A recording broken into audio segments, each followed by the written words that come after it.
What's up, everyone? Welcome to the P.A.S. Report podcast. This is your host, Nick Giordano.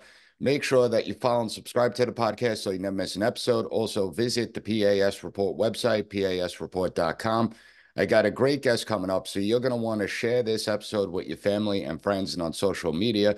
I have veteran, former FBI agent, and FBI whistleblower Garret O'Boyle coming to the P.A.S. Report. Garret, how are you today? I'm good, Nick. Thanks for having me on.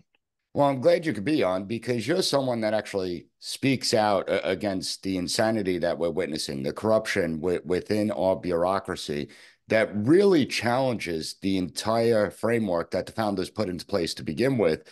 But just to give the audience an idea of your time at the FBI, what first drew you to the FBI? Why did you want to join this agency? I think it goes back to when I was a child, really, and this notion, this idea that the FBI was the best of the best, the most elite law enforcement agency in the world. And I joke with my friends Kyle Seraphin and Steve Friend, who I know you know as well, that it was really Fox Mulder and the X-Files that gave me my first glimpse into the FBI and why I wanted to join. But it really does for me go back to something as simple as that as a kid, being told that the FBI is the best and, seeing them in the movies and all these things. And then by the time I was an adult and in law enforcement as a local police officer, I finished my bachelor's degree and I thought, if I don't apply to the FBI, I'll never know if I had what it took to be a special agent. So I put my hat in the ring, and about a year after I applied, I was in Quantico, and I guess the rest is history, as they say. Now, when you joined the FBI, I mean, you were getting rave performance reviews. You ended up signing up, volunteering for the elite SWAT unit, the new unit that the FBI developed. So everything was going well when you first started, correct? Yeah, absolutely. This is one of the things that if people do their homework at all and go just search my name, they'll find all sorts of nonsense out there about how I'm a malcontent and was not a good employee and all these things. And that couldn't be further from the truth. That for one, it's just not my character to be like that. It's not how I was raised. It doesn't align with my values and belief system to be that way. And then also, I mean, if you think about what we've always been told about the FBI, like, does that sound like someone that you would want as an FBI agent? Not, it doesn't to me. And so, after about 2 years of being in the FBI, I had already, one of those years, I had already received the highest performance review that any employee can get. And I was told that year that only about 5% of employees get that high, rating per year. And I had received an award for a case. And then at about the 2 year mark is when I tried out for the SWAT team, and I was selected for that. It's a pretty rigorous process, and not everybody gets picked. And then fast forward a little bit more, this included, overlap the time frame of when I had made protected disclosures to Congress, but I tried out for another more elite unit, which was in the Quantico region. So I was going to be transferring from the Kansas City division over to headquarters, and I was selected for that unit as well. So yeah, things were going great. I would say my career was trending, positively, not negatively. And let's be honest, the FBI does their due diligence. It's not like they just, hire people taking chances and risks, and they don't put people in elite units and give good performance evaluations just to bloviate. I mean, they actually do their due diligence when it comes to employees. When did you start to notice that something was off in the FBI, that something was wrong? I would say the tipping point was probably when President Biden signed Executive Order 14043, which was mandating the quote unquote COVID vaccine for all federal employees. And at that point, from just a law enforcement perspective, knowledge about the Bill of Rights and civil rights for people, it was like, this is problematic. And no one in the FBI is really making a stand on it. They're basically just saying, we're just going to follow orders. And so that was a tipping point. There were things prior to that that I was kind of skeptical about or leery about, certain things that had happened. And some of those things I ended up making protected disclosures about as well. But it really came down to me thinking about our early training. So in Quantico, it's mandatory that you go on a field trip to the Holocaust Memorial Museum in Washington, D.C. And for me, it was the most powerful field trip I'd ever done. I wanted to stay longer. Like it was incredible and harrowing. And the whole point of the trip was to remind new FBI employees about history and about what humans are capable of, and even about what humans inside powerful law enforcement agencies are capable of if they don't check themselves. And thankfully, in this country, we have the Constitution and the Bill of Rights. And so I thought, as a law enforcement officer, now at the brink of being a federal law enforcement officer, that Constitution and the Bill of Rights was a true guardrail to the type of atrocities that we've seen throughout human history. And I started to see in the FBI that not many people really took it seriously. They didn't really contemplate the consequences of their actions or inaction. And when you have multiple people in leadership saying, yeah, we agree that this is wrong, but headquarters told us to do it, or it's coming from the White House, or whatever, we're going to do it, even though we know it's wrong. That's a huge problem. And especially for gun toters, that should be a huge, huge problem. Because if you're going to just simply comply with something that you know is wrong and force it on employees and then force it on citizens, that's no longer the land of the free. And that's no longer an institution that lives by the oath that we all took to the Constitution of this nation. Yeah, and I think that the people in FBI headquarters need to take a trip up to Independence Hall to learn about the Constitution, because it seems that the FBI doesn't really like to comply with the Constitution. It's okay for them to violate the Constitution, and yet they target anyone else that they deem as a domestic terrorist in this day and age, including parents and traditional Catholics. It's out of control there. Now, you decided to speak out. So first, explain the process, because you should be a protected whistleblower. You should have all the protections in place, but they didn't afford you that right. Is that correct? That's correct. Yeah, that and yeah, it's it's still very frustrating for me because here I sit, what are we at, 15, 16 months, I think, of me being suspended indefinitely without pay forever, it seems. And all under they suspended me under a pretext. So they'll come to me and they'll say, well, we didn't suspend you for being a federally protected whistleblower, a legally protected whistleblower. We suspended you based on an allegation that you were leaking information to the media. And when they made that accusation to me, I said, okay, well, who made that allegation? Of course, they won't tell me. And that allegation has been false from the start. I had never spoken to the media prior to, public. I had never spoken publicly prior to or until after I testified back in May. And so that was the first time anybody ever heard my name or saw me outside of the FBI, was when I was testifying on Capitol Hill on May 18th of 2023. And then I started speaking after that. But that was the allegation they made. And when they confronted me with this allegation, I said, no, that's not true. And I said, I have been making protected disclosures to Congress. And then they said, well, this is a separate matter. And I said, well, actually, it's not, because you're saying I was leaking things to the media, and the things they were saying I was leaking to the media were things that I was making protected disclosures about, that either were put into the media by Congress, or they were matters that were already in the media that I made protected disclosures about after I learned about them. And so I said, no, these things are not, unique. You're conflating them as if they're separate when they're not.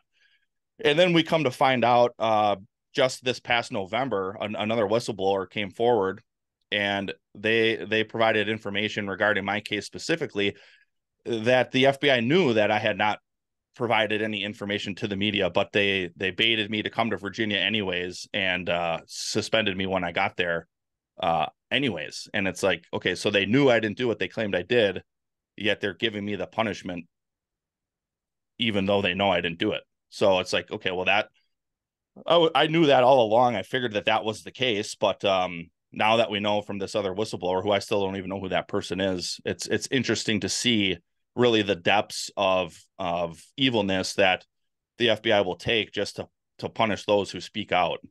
Absolutely. And it is devious. I mean, when you look at it, they pulled your clearance and suspended you. Now, if they really had evidence that you leaked information to the media, they could immediately fire you.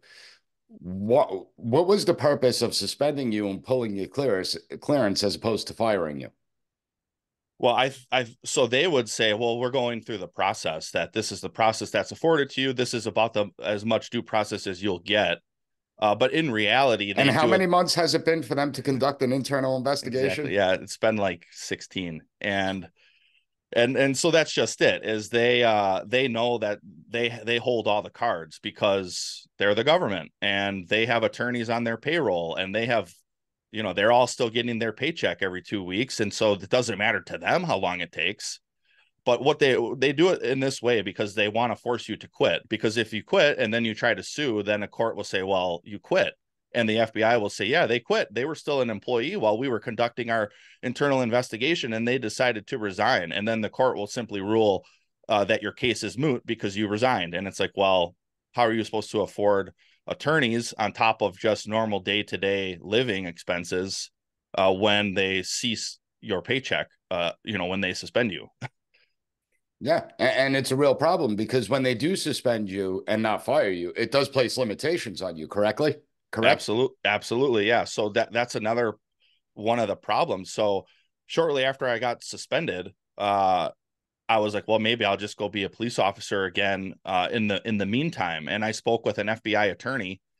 So I got suspended on September 26th of 2022. I spoke with this FBI attorney in October of 2022. And I said, yeah, I was a police officer before I was an FBI agent. And now that the FBI basically stranded us back in Wisconsin, uh, I'm just going to become a cop again. And he was like, well, you can't do that. And I was like, what do you mean? And he said, well, they'll never approve for you to work inside law enforcement unless you resign. Because in the FBI, so someone like me, I'm still technically an FBI employee. I'm just still suspended. And if I want to get outside employment, I have to get their permission to work wherever I'm seeking to work. And then on top of it, since I was an agent, they claim that we're beholden to this policy that says that if FBI agents can't make more than $6,000 outside of their salary, outside of their government salary. So even though they suspended my government salary, they're still basically saying, well, you can't make more than $6,000 because you were an agent. And it's like, so you're kind of damned if you do, damned if you don't, because they're saying, well, we're not going to approve you to work in law enforcement. Oh, and by the way, you can't make more than $6,000 a year, so good luck. And it's like, well, okay, we really see, you really start to see what's going on here. They really, really, really just want you to quit, because then there's going to be no oversight, no, the judicial branch isn't going to get involved, and you're just going to disappear into the ether. But as it stands right now, we're determined not to do that, come hell or high water. Yeah, and it does show you the evilness of it because they want to thoroughly destroy people that speak out. And do you think that it goes beyond yourself, that it's basically a message to all other FBI employees that you better watch what you do? Yeah, absolutely. I mean, it's hard not to come to that conclusion. And your listeners and viewers might think, well, of course he's going to say that. But I mean, hey, I've had a lot of time to try to think about these things objectively, and even just from a reasonableness standard or a reasonable point of view. And it's like, if you take this whole fact pattern, of course this is what they're trying to do. And we learned, me, Kyle, and Steve, after, because we all got suspended within, well, Steve and I got suspended within a few days of each other. We didn't know each other back then, but it was just a few days apart.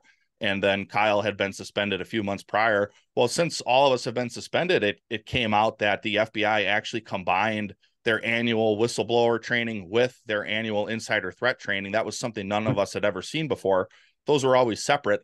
And from the few brave souls that still speak with us, they all were like, oh yeah, this is totally a push to try to obfuscate the differences between an actual insider threat and a whistleblower.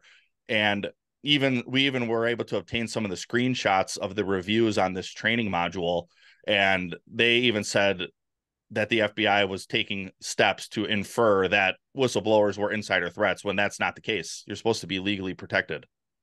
Correct. And it's that way for a reason. It's so that these agencies don't abuse their power, which clearly they're doing.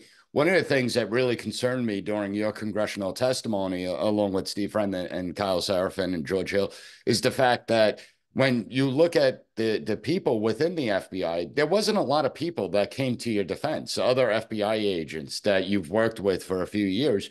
And that's concerning. How many of them do you still keep in touch with, or are you radioactive to them? By and large, I'm radioactive. I would say there's about, I don't know, four, maybe four who still speak with me, maybe five. And it's pretty hit or miss. There's one or two who reach out a little more frequently than others.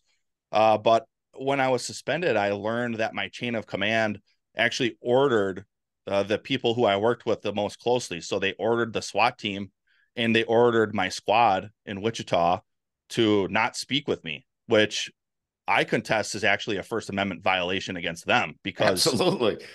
yeah, because you can't tell people who they can and can't talk with. And I would say what bolsters that allegation on my part is that the email that was sent out after I was suspended said that my security clearance had been suspended and not to speak with me about classified information. Okay, that doesn't mean if you're my friend you can't talk to me, but all of these people were ordered to not speak with me. And I learned about that after I testified because one of the guys I worked with who hadn't reached out texted me and said, "Man, I had no idea." And I said, "Well, why are you reaching out to me now?" And he said, "Well, we were ordered not to talk to you." And it's like, yeah, that's a First Amendment violation. And all of you should know that because you're freaking special agents in the FBI. So you should know when somebody is violating the First Amendment. And none of them said anything or, made a protected disclosure of their own about something like that. They just complied because they're cowards. Well, I think that's the way our society is today. I mean, first of all, I want to remind all the bureaucrats out there that your loyalty is not to leadership within any agency or department. Your loyalty is supposed to be to the United States and the United States Constitution. And I would say that it's shocking that the FBI would prevent people from speaking to you. And I think you're clearly right. I mean, this is a First Amendment violation. We do have the freedom to associate with who we want to associate with.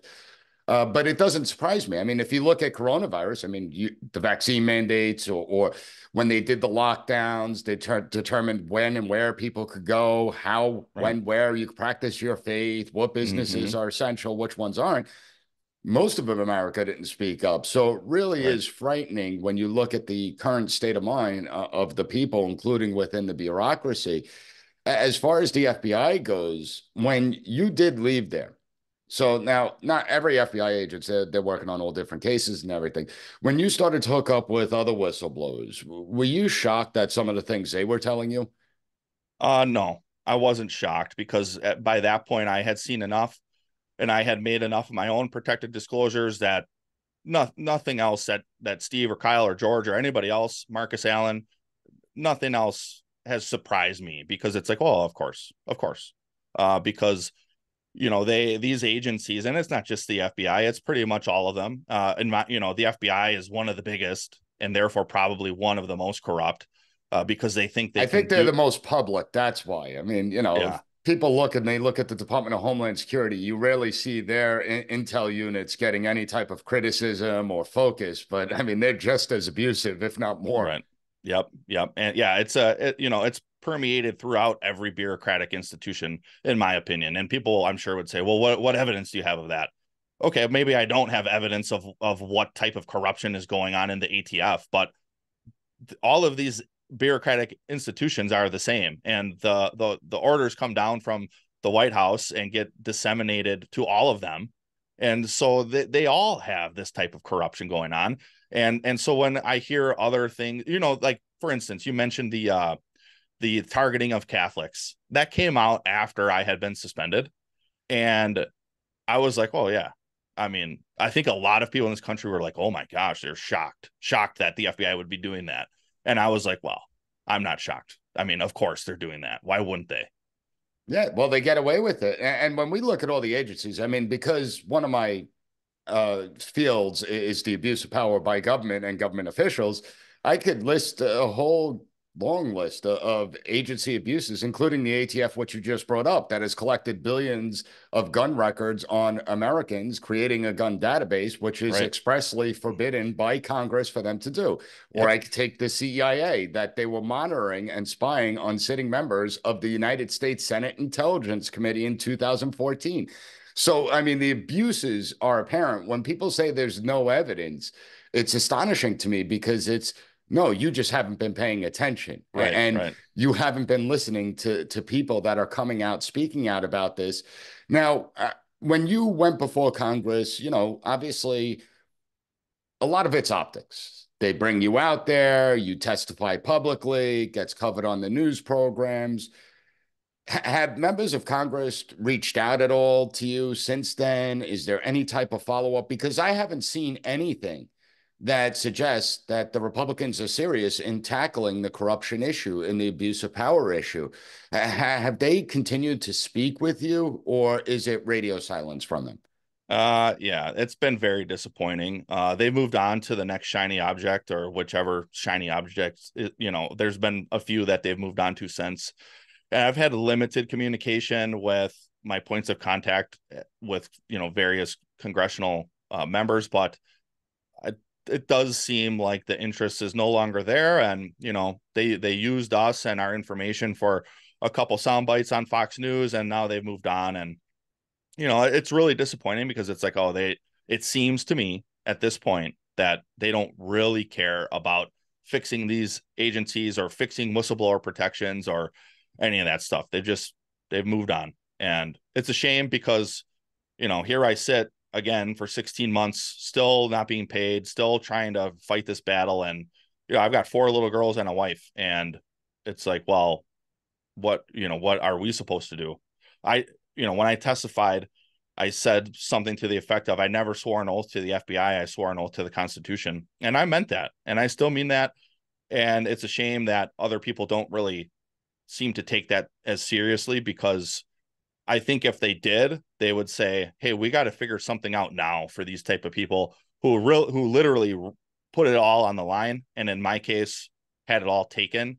And now I'm just in this limbo status, basically getting by on donations from people at church, buying, for the most part, to help us, put food on the table and keep the lights on. And, they say, oh yeah, we're going to introduce a bill for whistleblowers to get their back pay. Okay. Was it ever introduced? Was it ever voted on? Was it ever passed? Was it ever put into law? And, none of that happens. And I know some of that stuff takes time, but it's like, I'm running out of time. My family and we're running out. And, it's disheartening, because, I've served this country pretty much my whole life. I joined the Army after high school. I went to Iraq and Afghanistan as an infantryman. Then I became a police officer when I got done with my time in the Army. Then I became an FBI agent, and I started whistleblowing, and all in my view to put my best foot forward for this country and for the Constitution and for what's right. And then it's like, oh yeah, well, we support you, man. And, we'll call you up here before Capitol Hill and have half the people, basically call you a traitor. And then the other half, yeah, maybe they're in your corner, but they're not really doing anything to actually help. So Well, it's and it's really disgraceful, considering that Congress is the one with the power of oversight. I mean, they are the ones that really could fix this problem. The courts are limited in what they could do until cases are brought up before them. And a lot of times the court will defer to executive power as opposed to the Constitution, but that's a whole different argument for a yeah, different right. day. But Congress is the main vehicle that provides oversight over these government agencies and departments. And I want to make it clear to the audience, we're not talking about some obscure government agency that has no real impact on our lives. There are many of those that we could get rid of. We're talking about one of the most powerful law enforcement agency that has the power to destroy lives. Right. And when they come out there, so we talked about the Catholic thing, we see the lies. They said, oh, it's just one field office in Virginia and it didn't happen anywhere. Meanwhile, it's going on in Oregon. It's going on in California. I could It's assure going you. on. Yeah, it's going on right here in Milwaukee. That was one of the things we learned too, is where they got some other information from. And there's a huge Catholic population in this area where I live. And it's like, okay, you had Christopher Wray up there testifying that, oh, it only happened in Richmond. And then we learned months later that that was BS. And it's like, oh, of course it was. So there he is perjuring himself again because he probably knew. He's got enough lackeys around him briefing him on stuff, digging into the FBI systems to find out actually how pervasive that type of document was. And then he gets up there anyways and says, oh, it was only in Richmond. And of course, that was a lie. That was not true.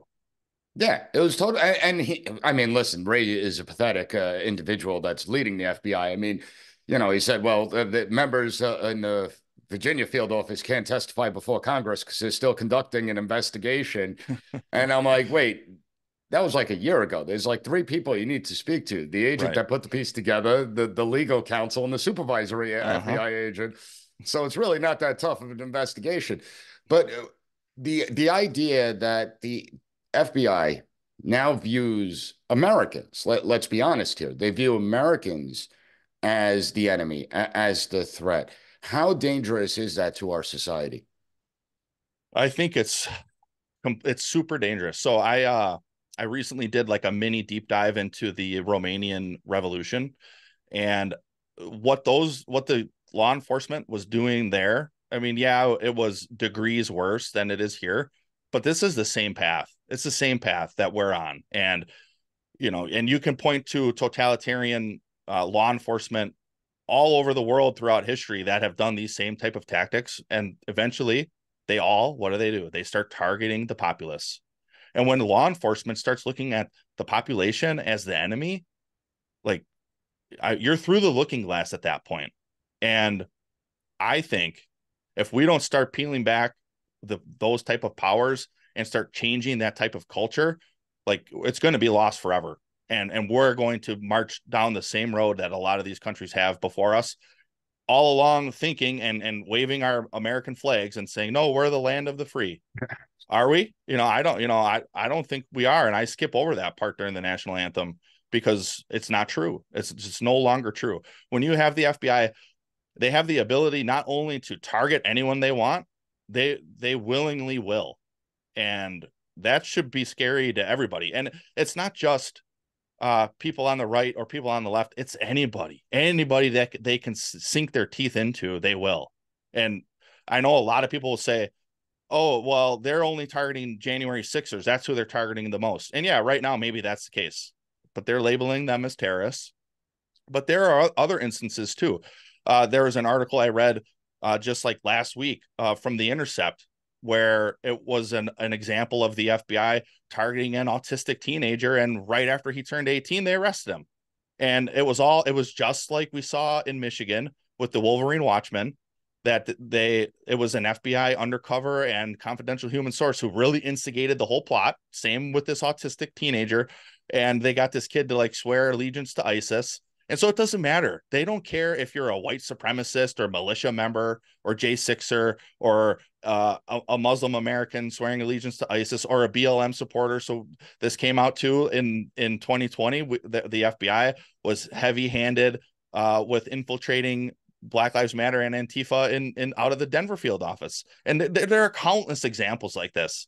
And when an agency, and I will say there are some people in the FBI, higher echelon leaders, most of them at headquarters, that do have an agenda and a political bent, and they're trying to run the agency in that way. But by and large, once it gets down to the field level, if you can justify opening a case, your supervisor doesn't care if it's on a J6er or a BLM person. They just want the case open because it helps them with their numbers and it helps them get their bonus at the end of the year and it helps justify the budget and all of the things. And it's like this, it's just completely pervasive and has really jumped the shark in a lot of ways. Yeah, well, that always shocks me. Government officials getting bonuses, like that shouldn't Yeah, even be in the equation. That's I you're know. public servants for a Right. reason. Yep. Do you think that the FBI could be reformed and become once again a well-respected institution, or do you think it's too far gone? It's too far corrupted, and that it can't be reformed the way it's set up today? I think anything is possible. I'm a man of faith, and I know with God anything is possible. But as far as the FBI being reformed to a point where the American people can trust it again, I don't think it's going to happen in my lifetime. And more, I say I move towards what Kyle and Steve say, and they say the whole thing needs to be dismantled. And every day I get closer and closer to agreeing with that entirely. Yeah, I look at, 50% of the federal government. Just get rid of Yeah, it. get rid of it. And guess what? Everything will still function the Yep. same. I Nobody would think notice. Yeah. no, not at all. Garret, I really appreciate you taking the time to speak to the audience. Any links that you have where people could provide support, help you out, just send them my way. We'll put them on the website for you. Get the word out there, because what's happening to you is truly disgraceful. And it's, when you look at the United States, a lot of these officials in these positions of power, they should be ashamed of themselves, including members of Congress that actually have a responsibility to do something about this problem. So I really thank you for taking the time out to speak with us, and I hope to have you back. Yeah, Nick, thanks for having me. I appreciate the time.